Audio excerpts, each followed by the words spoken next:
আম্মা আমার সম্রাটটা বেচেন না আমি এত কষ্ট করে পালতাছি আম্মা আম্মা টাকা নিয়ে না গো আম্মা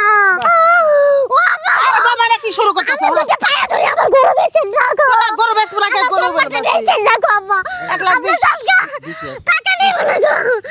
আমি অনেক পালা করে কষ্ট করে পালতাছি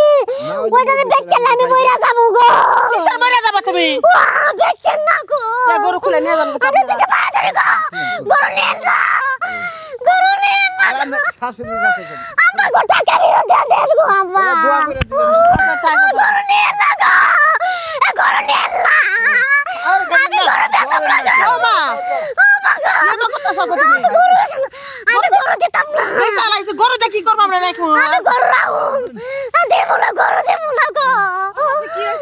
আরে পোলার বকি বাড়াবাড়ি করতেছে পোলাটা গেছে কোনা আল্লাহ গো গরু নিয়ে না আপনি গরু আরে আমার লগে কথা কয়ে তুলাম না আপনি শাশুড়ির লগে কথা কই। এ গরু না আমার সম্রাটে বেচেন না গো আমার দুটো পায়ে ধরে কিসের শর্মা শর্মা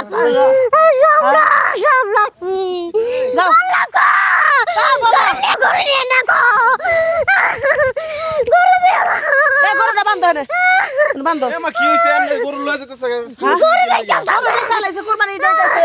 আমি বেচতে দিব না গরু আছে তো তুমি বেচবার দিবা না কেন লেগে এটা আমি গরু বেচা লাগবে সমস্যাটা কি আমি ছোট বেলাতে পালতাছি ওর মায়া চাতে পারুম না আমি চিন্তা কর থাকে না তোর ঘরে জামাই লাগে না সেটা পারবে না একটু বুঝান একটু বুঝান ভাবি ভাবি ভাবি শোনো এই যে এটা তো হলো গরু তাই না এটা তুমি পালছো না 2 বছর পালো 4 বছর পালো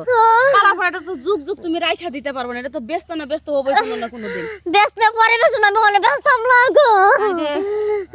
এ না বেচবা না এটা বেচার বয়স হয়ে গেছে গরুটা বড় হইছে না এটা কতদিন আর পালবো আর পাললে তো আর ইয়ে হইতো না যেন কুরবানি হইতাইছে এই ডেটা বিক্রি করে দিতেছে তো সমস্যাটা হইতাছে কি তোমার আসলে কি জানেন যে যে যে পশু জিনিসই পুষুক না কেন একটা মায়ায় পড়ে যায় তার আপনারা বুঝাইতেন চাচি গরু বেচার আগে আপনি আপনার পোলার বর সাথে কথা কন নাই ঘরে তো কথা বলবো আমার গরু আমি বেচা লাইতেছি আর এই গরু আমি সারা জীবন পালবো আমার লাভ কি আমি লাভ লেগে তো গরুটা ছোট থেকে বড় করছি মা ফুনো দেখছো তুমি ছোট থেকে বড় করছো কিন্তু তুমি তোমার সাথে বেশি কিন্তু ও পালছে এটা পালছে তো ঠিক আছে পাইলা এটা শুরু থেকে এই যে 1.5 বছর ধরে গরুটা পাইলা এতটুকু বড় করছো এখন যদি তুমি এই জিনিসটা নিয়ে বিক্রি করে লাও তাহলে ওর কাছে বলতা আচ্ছা বৌমান তো গরুটা যদি থাকে লাভ কে যে দর চাই নাও না আমি টাকা নিতাম না গো ভাবি আমার কথা শোনো এই যে শুনো তোমার একটা কথা কই দোয়া করে রাখেন। আমরা যেহেতু কুরবানি দিব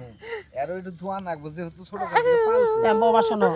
পশু পাখি পাললে কালা মানুষ পশু পাখির প্রতি মায়া করে জানে যে গরুটা ছোট থেকে বিয়ে করছে যে 1,20,000 পাইছি তোমার ছোট মোড় আর একটা বাসু কিনা দিব তুমি কোনো চিন্তা করো না বৌমা বেচবার দাও বেচা হালাইছি তুমি আর এবার করে রাখলে লাভ কি তো বুঝা বুঝা করে বাউরে শুনো তোমার আমি আরেকটা গরু এই যে মা টেয়ার দাও তো এই যে এনতে কিছু টেহা দিয়া আমি 40,000-এর মধ্যে ছোট দেয় বাসু তোমার আরেকটা বাছুর কিনা দিয়াম হ্যাঁ এটা তুমি আস্তে তোমার আস্তে নাম পালবা বুঝছো? শর্মা থাকবো আর এটা যেহেতু এনে বেচা লাইছে এটা লইয়া যাগা দোয়া করে দাও তোমার একটু দোয়া করে দাও দিন দোয়া করে দোয়া করে দিস গো